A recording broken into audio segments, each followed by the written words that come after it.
지금 뭐 잘못 본 거 아니죠? 수다하게 나타난 거대 공룡? 어서 와. 공룡은 처음이지. 이미 멸종한 동물에서 대체 어떻게 수학을 찾을까요? 공룡 속 숨은 수학 찾는 신기방기한 방법 오늘 모두 공개! 그런데 그게 다가 아닙니다. 공룡과 심하게 대비되는 샤랄라! 작디 작은 곤충도 수학을 품고 있다고요? 세상에나! 공룡, 곤충, 꽃에 이르기까지 아름다운 자연이 품고 있는 신비한 수학 이야기. 지금부터 만나봅니다. 수학과 여행이 만났다. 맥스 투어 숨은 수학 찾기! 수학 어디 갔니? 어디 갔니? 어디 갔니? 찾아야지. 수학아! 네. 자, 이렇게 여행 다니면서 좋은 추억도 쌓고 또 수학에 대한 재미, 흥미도 팍팍 끌어올리는 방법들을 저희 수다학에서 알려드리고 있는데요. 오늘은요. 정말 전 세계 대학 중에도 아주 유명한 예, 하버드 대학에 관한 제가 얘기를 좀 하려고 해요. 하버드요? 네. 이 하버드대 수학 전공자들의 연봉이 무려 15만 달러 정도에 15만 달러 얼마야? 와. 이게 지금 얼마인지 제가 계산이 잘 안 되는데 아무튼 다른 전공자에 비해서 월등히 높은 액수라고 하는데 물론 이게 돈이라는 게 뭐 수치가 꼭 중요한 건 아니지만 그만큼 이 수학 관련 종사자들에 대한 어떤 대우가 이 값어치가 엄청 높아져 있다. 네. 이걸 말하는 거죠, 배우 씨. 그렇죠. 예. 이게 뭐 물론 말씀하신 대로 이제 뭐 돈이 절대 가치는 아니지만 부러운 건 어쩔 수 없네요. 네. 거기다가 또 이제 하버드 같은 곳은 제가 뭐 평생 가볼 일이 있겠습니까? 이거 뭐 구경이라도 한번 가요. 아니 예전에 동네에 그 돈가스 집이 하나 있었긴 했어요. 하버드 돈가스. 참 좋아했는데 뭐 어쨌든 간에 이 수학자도 이게 찾는 사람이 많으니까 뭐 그만큼 몸값이 올라가는 거 아니겠습니까? 맞습니다. 네, 맞습니다. 네. 필그씨 이야기처럼 금융이나 IT 분야, 뭐 영화 같은 예술계까지 수학자를 필요로 하는 시대입니다. 그래서 뭐 더 고무적인 건 네. 제가 과거에 이제 진로 상담 뭐 이런 거 할 때 뭐 수학과나 수학교육과 뭐 이런 거 가고 싶다는 학생들이 사실 많지 않았거든요. 근데 요즘에 좀 늘었다는 거. 그리고 뭐 아마도 이게 4차 산업혁명 시대라고 하잖아요. 네. 시간이 지날수록 수학 관련 학과 희망자는 조금 더 늘어나지 않을까 하는 이런 행복한 상상 해보게 됩니다. 뭐 이렇게 되면 점점 또 우리나라의 수학 수준은 계속해서 올라가죠. 세계 최고로 발전한다. 맞습니다. 이렇게 볼 수 있습니다. 네. 근데 나는 못할 것 같아. 그거는 그냥 할 줄 아는 애들이나 하겠지. 이렇게 생각하면서 우울해하지 마십시오. 예, 이 불가능하지 않다라는 거 저희가 지금 팍팍 계속해서 알려드리고 있습니다. 오늘도 수학의 흥미를 찾아서 떠나볼 텐데요. 김태식 선생님, 김유경 선생님과 함께합니다.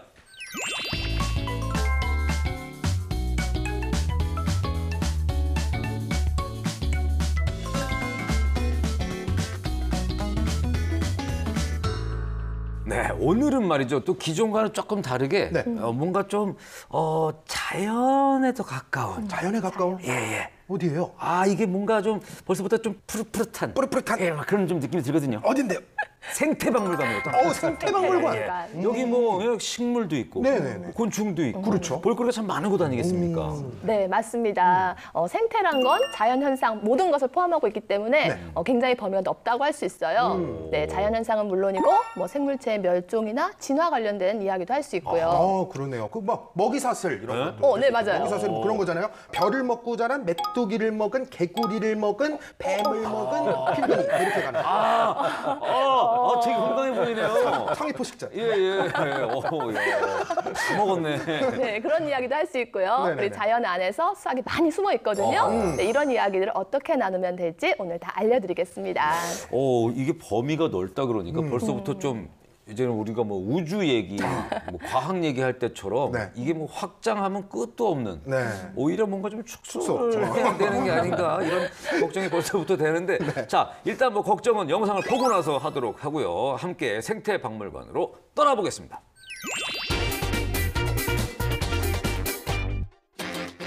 생태 속 수학을 차근차근 알아보려면 그렇습니다. 화려한 삶을 살다 후련히 역사 속으로 사라져버린 공룡을 먼저 만나봐야겠죠? 그런데 수천만 년 전 사라진 공룡의 흔적에서 수학을 끄집어낼 수 있을까요? 가능하다고! 빨리 확인시켜줘. 일면식 한 번 없는 공룡의 몸 길이, 수학을 이용해 알 수 있는 방법이 있답니다. 어떡해요? 바로 발굴된 발뼈나 발자국 화석에 곱하기 18만 하면 된다는 사실. 실제 백악기를 대표하는 육식공룡 티라노사우루스의 발뼈를 재어 확인 들어갑니다. 발 길이는 약 64cm, 여기에 18을 곱해보니 약 11.5m가 나오네요. 오, 전문가의 추정 결과와 비슷함을 알 수 있습니다. 확인한 것을 거꾸로 검증하는 것도 가능하답니다. 이번엔 모형을 활용하면 되는데요. 긴 목으로 유명한 브라키오사우루스의 몸 길이는 약 6.5m, 발 길이는 약 35cm입니다. 검산 실력 발휘할 시간! 곱셈 대신 나눗셈을 사용해보니 오, 정말 18배에 근접하네요. 검증 완료! 여기서 생기는 궁금증! 어떻게 공룡 전체 길이는 발 길이 곱하기 18의 공식이 탄생한 걸까요? 그건 바로 통계를 따른 겁니다. 몸 전체가 발굴된 화석들을 조사한 결과 발 길이 대비 몸 길이가 평균 약 18배였던 거죠. 참고로 현대인의 키는 발자국의 6배에서 7배라는 통계가 있는데요. 비율로만 보면 공룡은 사람보다 한참 작은 발을 갖고 있는 셈. 발이 너무 길면 움직임이 둔해지고 발이 너무 작으면 균형을 잡기 힘들기 때문에 진화를 거듭하며 탄생한 최적의 비율이라고 하네요. 우리 상상 속 공룡은 엄청 빠른 동물. 그렇다면 그 시절 실제 뛰는 속도도 추정할 수 있을까요? 정답은 가능하다입니다. 속도 추정은 다른 동물과의 비교로 출발합니다. 이족 보행, 사족 보행 모두 가능한 공룡인 만큼 현존하는 4다리 동물과 2다리 동물을 소환해 달리는 모습을 분석한 동물 박사 알렉산더. 그 결과 공룡의 보폭과 다리 길이만 알면 거듭 제곱을 이용 당시 달리던 속도를 추정할 수 있는 수학 공식을 만들었습니다. 사냥을 즐겼다고 알려진 아크로칸토사우루스의 속도를 한번 예상해 볼까요? 다리 길이 약 3m, 보폭 약 8m라고 알려진 이 공룡. 계산을 해보니 달리는 속도가 시속 24km라고요? 리얼? 느림보의 대명사 곰이 시속 55km로 달린다고 하니 그보다 훨씬 더 느림보요. 단거리 제왕 우사인 볼트의 최고 속력이 약 39km라고 하니 사람보다 훨씬 느린 건데요. 알고 보니 이유는 바로 먹이에 있습니다. 초식공룡은 나무줄기나 잎을 훑어먹으니 굳이 뛸 일이 없고 육식공룡의 경우 더 느린 초식공룡이나 물고기를 잡아먹었다고 하니 당연히 영화에서 보던 날렵함은 굳이 필요 없었겠네요. 어때요? 멸종으로 인해 상상 속에서 만나야 했던 공룡.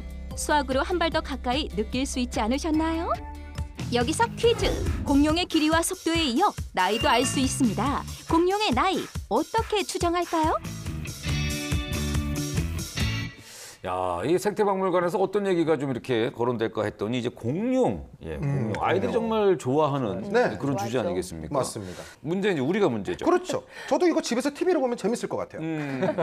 자꾸 나한테 물어보니까 문제죠. 그래요. 공룡의 나이. 나이. 공룡의 나이. 지금 다 죽어가지고 물어볼 네. 수도 없잖아요, 직접. 살아 있어야 뭐 자네 올해 몇 살인가. 그러니까 몇 살 그럴 텐데. 먹었나 이렇게 물어보기 수도 없고. 자, 일단은 지금 공룡은 남아 있는 게 뭐 화석, 그렇죠. 뭐 그렇잖아요, 뼈, 뼈, 이런 게 뼈. 남아 있는 거니까 그걸로 뭐 어떻게 할 것 같긴 한데.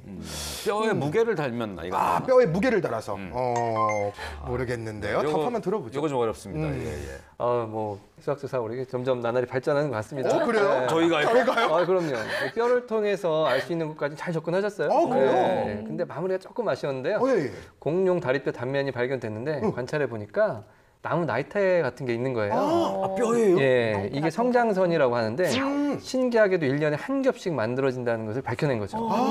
그래서 이 나이테를 세서 공룡 나이를 알 수 있다고 합니다. 나무랑 똑같은. 이야, 그게 1년에 하나씩 이렇게 무슨 게 와, 이렇게 성장하나 봐. 신기한데요? 아니, 그러면은 책에는 왜 이렇게 보면은 공룡이 막 100년 살았다, 200년 뭐 이렇게 살았다고 본 것 같은데. 오, 책을 봐요.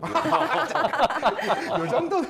그래요? 네. 아니, 근데 실제로는 뭐 몇 살인 거예요? 어느 정도 살아요? 근데 이제 워낙 이게 크고 멋있다 보니까 공룡이 근데 몇백 살 살지 않았을까 뭐 다 많은 사람들이 이렇게 생각했겠죠. 그렇죠. 네. 그런데 실제 나이테를 세어봤더니 네. 가장 나이가 많은 티라노사우루스가 예. 30살 정도밖에 안 됐다고 하네요. 동갑이네? 아니, 생각보다 그렇게까지 올해는 그러면 공룡이 못 사는 거예요. 그러게요. 오, 신기하다. 야, 그거 되게 신기하다. 근데 이제 어린 친구들이 워낙 이제 공룡에 대한 이야기를 이제 좋아하지 않습니까? 근데 이제 더 좋은 거는 굉장히 쉬운 수학 얘기가 나왔다는 거예요. 그러니까 18배만 하면 예, 이런 거. 이거 너무 이런 거 너무 간단하지 않습니까? 근데 뭐 굳이 네. 제 비율까지 공개를 해가지고 뭐 마음에 들진 않습니다만. 네. 그래도 뭐 우리가 뭐 몸무게 공개 같은 건 안 했지 않습니까? 그건 안 했죠. 다행이죠. 그건 정말 다행인데. 정말 지켜드린 거예요. 감사합니다. 감사합니다. 감사하게 생각하겠습니다. 그래요. 네.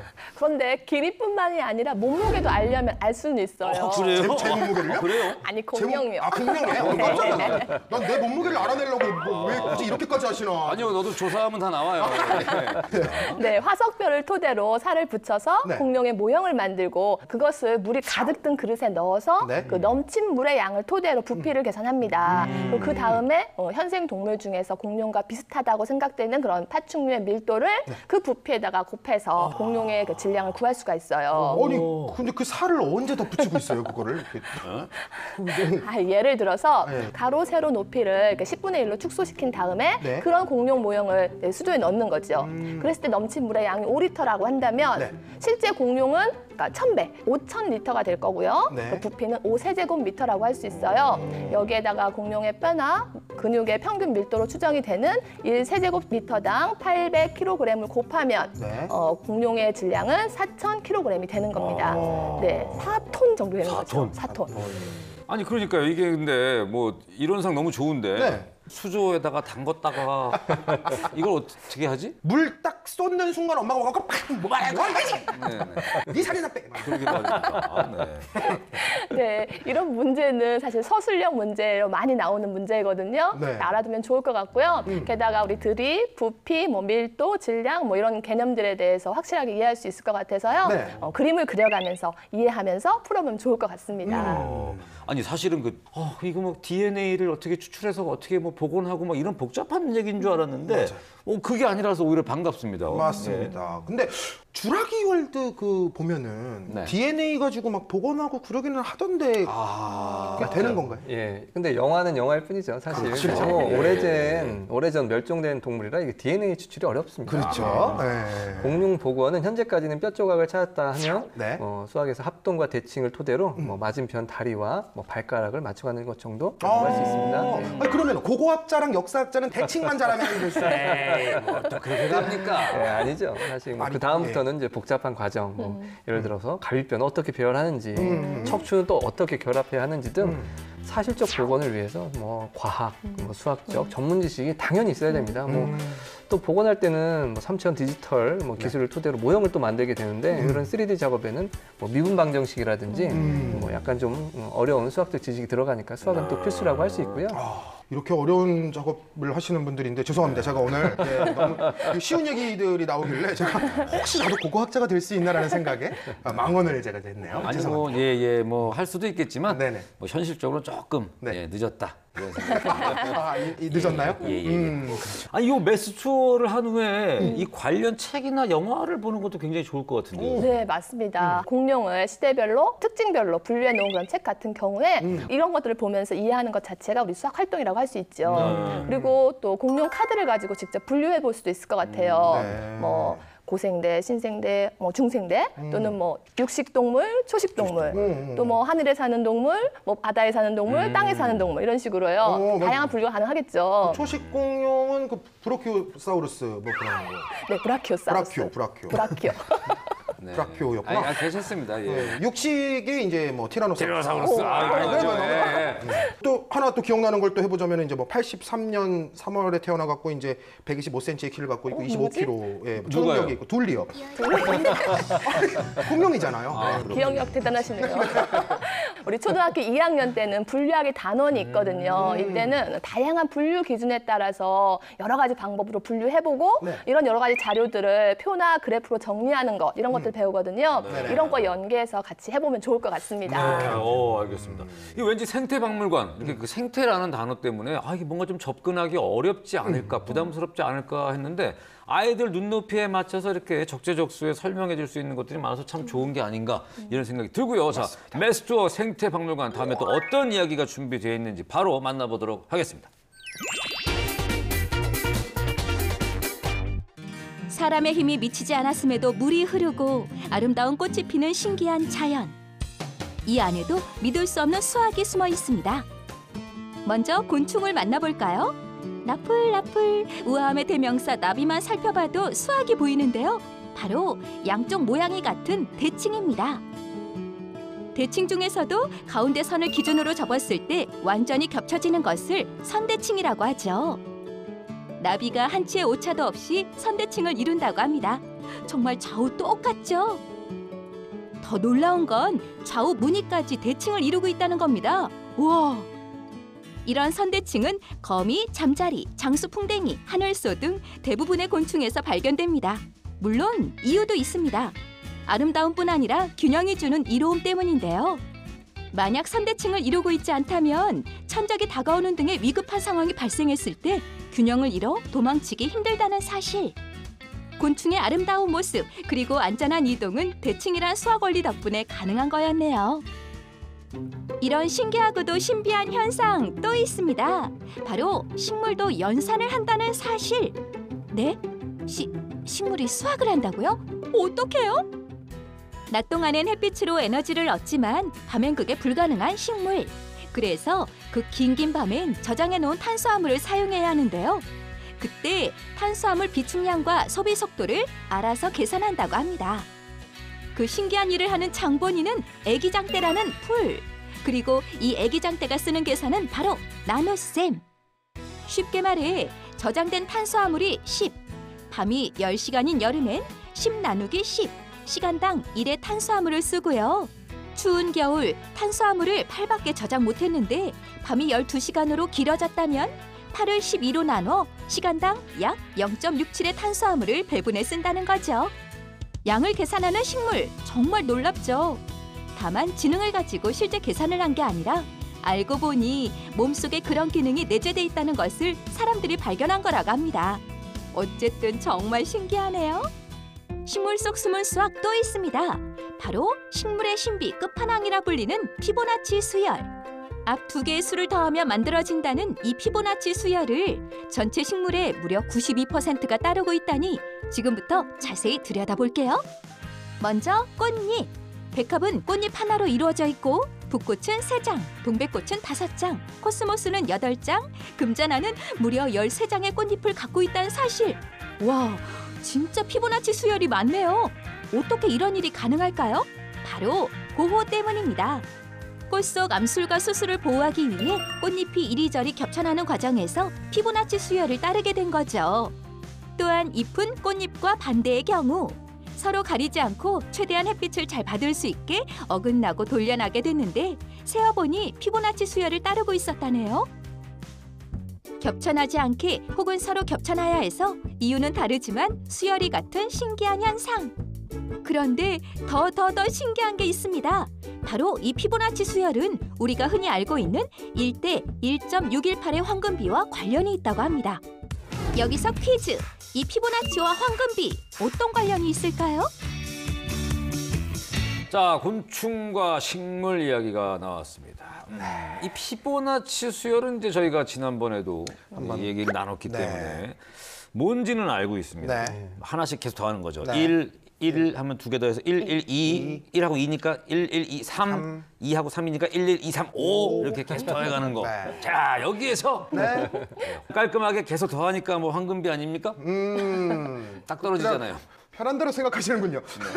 불편하게 생각합니까, 그럼? 그러니까 내가 너무 불편하게 생각했구나 싶어가지고. 네, 이게 2하고 3에서 5, 3에서 5에서 8, 5에 거꾸로? 8하고 거꾸로 가나? 13, 곱해도 보고 나눠도 보셔야지. 아, 2, 3, 6인데 거기서 뭐 이 답 말씀드릴게요. 저희가 뭘 크게 잘못했나요? 왜? 아니 그냥 이쯤 되면 그냥 답을 알려주셔도 될 것 같은데. 갑자기 학교 다닐 때가 난 떠올랐어요. 어우 난 어릴 때 자꾸 이렇게 선생님이 조금 패초리 더- 들고 있는 모습이 생각이 나가지고. 조금 더 한번 생각해 해보라고. 보라고. 아 역시 참교육. 참된 교육자십니다. 네, 나눠보면 답이 나올 것 같아요.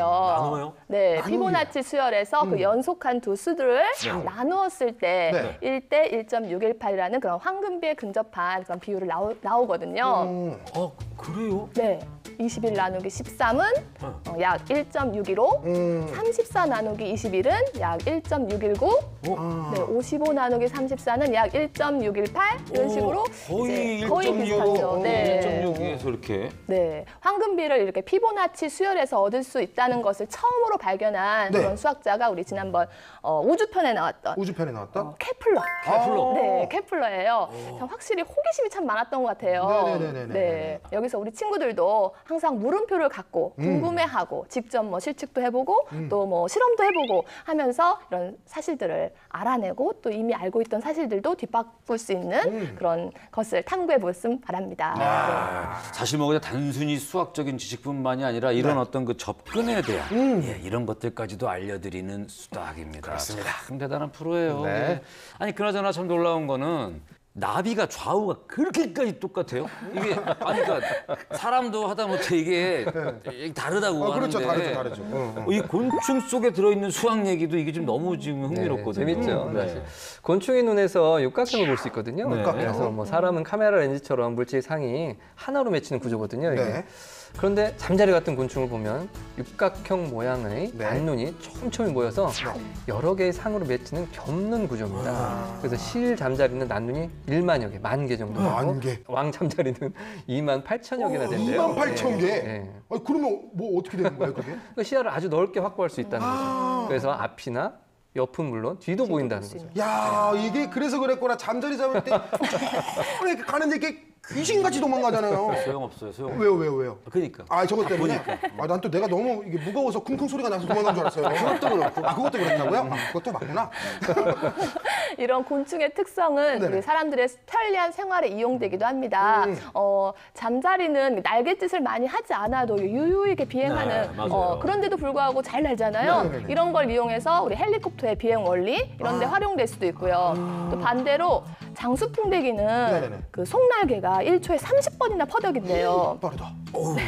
이런 날개짓은 이제 물체가 이렇게 떠오르는 힘, 양력과 앞으로 나가는 그런 추력, 또 공기의 소용돌이를 만드는 그런 데 영향을 미치거든요. 이런 특성을 활용해서 이제 날아간 로봇들을 개발할 때 참고할 수 있겠죠. 아, 로봇을. 네. 또 이런 친구들은 이런 후활동으로 네. 곤충의 장점을 살린 로봇 계획하기도 좋을 것 같아요. 아까 말했던 잠자리의 눈, 그리고 거미의 다리, 뭐 카멜레온처럼 상황에 따라 몸 색깔을 바꿀 수 있는 그런 로봇들을 계획하는 거죠. 와, 그건 거의 뭐 로봇계의 끝판왕 그렇죠. 트랜스포머도 소용없다. 그래서 그런 로봇. 중에 장점만을 모아놓은. 그렇네요. 네, 정찰 로봇. 뭐. 그렇죠. 네, 이거는 코딩 교육과 관련해서 해볼 수 있을 것 같아요. 코딩이요? 네, 이런 것들을 우리 수학적인 사고력, 과학적인 사고력, 뭐 컴퓨팅적 사고력 이런 것까지도 확장시킬 수 있는 그런 융합적인 활동인 것 같습니다.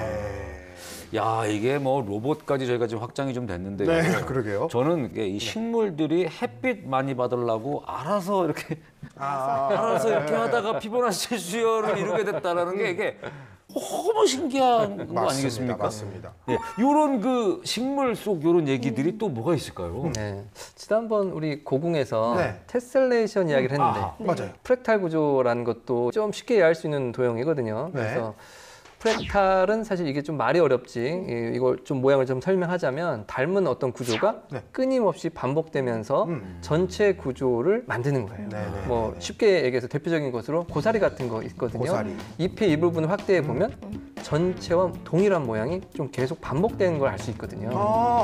맨 끝에 작은 거는 진짜 이게 작아지는데 그래도 그 모양이 있긴 있네요. 맞습니다. 그렇죠. 프랙탈의 핵심 개념은 자체 유사성. 아주 작은 부분도 전체와 비슷한 모양을 하고 있다고 이렇게 알 수 있거든요. 브로콜리도 그렇잖아요. 그리고 눈의 결정도 자세히 보면 그런 프랙탈 도형이라고 할 수 있어요. 아하. 이게 이제 그야말로 자연의 신비인데. 그렇죠, 이게 도대체 왜 이런 현상이 발생하는지 이걸 뭐 어떻게 설명을 난 못하지 전문가도 못하는데 근데 그렇죠.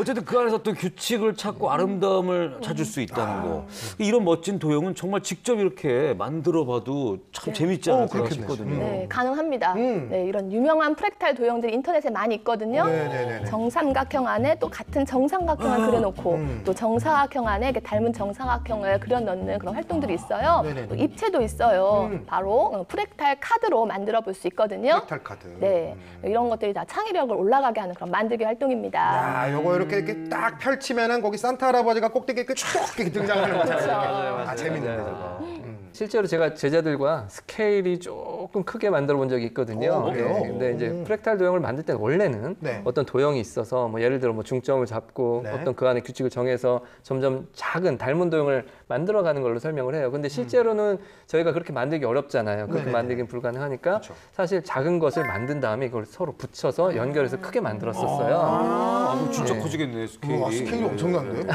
아니 근데 만드는데 시간도 오래 걸렸을 것 같은데 그러면은? 예, 요게 이제 노동 집약적 상품이라고 할 수 있습니다. 예, 이게 시간만 한 일주일 정도 걸렸어요. 그러니까 아이들이 많이 없으면 이거 할 수가 없어요. 그래서 이거 힘들어하는 아이들 달래느라 제가 간식을 많이 사줬던 기억이 나네요. 아 그래도 완성하고 나면 또 그 보람이 그렇죠. 아주 언제 크지 해보겠어요? 않았어요. 이게 사실 노동이 많이 들어가긴 하지만 또 재미도 있고요. 뭐 저학년, 고학년 할 거 없이 이런 직접 도형도 직접 만들어보고 체험함으로써 또 도형에 친숙해질 수 있는 활동이거든요. 아, 맞습니다. 예. 아, 오늘도 굉장히 고퀄에 맞아요. 예, 아주 그 좋은 얘기들을 너무너무 많이 들었는데 맞습니다. 야, 오늘 얘기는 정리하기가 좀 어렵지 않겠습니까? 뭐 그래도 해봐야죠. 왜냐면 안 하면 안 끝나니까요. 자, 정리 한번 해보겠습니다. 필근이의 여행일기 샤랄라. 생태박물관에 갔다. 거대 공룡 모형과 눈이 마주쳐서 깜짝 놀랐다. 실제 살아있는 공룡을 볼 수 없는 것은 아쉬웠지만 수학으로 공룡은 언제 살았는지, 얼마나 큰지, 얼마나 빠른지를 알아낼 수 있다는 게 신기했다. 예쁜 곤충과 식물 속에도 수학이 숨어 있는 게 정말 신비하다는 생각이 들었다. 앞으로 고사리를 먹을 때도 모양 잘 살펴보고 개미 한 마리도 그냥 지나치지 말고 잘 관찰해봐야겠다. 네, 오늘은 이렇게 생태박물관에서 함께 해봤는데요. 매스토 계속 꾸준히 하면서 우리 아이들의 호기심이나 탐구심도 계속해서 키워주고요. 뭔가 좀 사물을 바라보는 시각, 세상을 바라보는 시각도 조금은 다른 시각으로 바라볼 줄 알게 이렇게 도와주는 것도 아이들의 밝은 미래를 위해서 도움이 되지 않을까 생각해 봅니다. 자, 오늘도 좋은 시간 함께 해주신 김세식, 김유경 선생님 그리고 필근 씨 너무너무 감사드리고요. 저희는 다음 이 시간에도 더욱더 풍성한 수학 이야기 들고 찾아오도록 하겠습니다. 고맙습니다.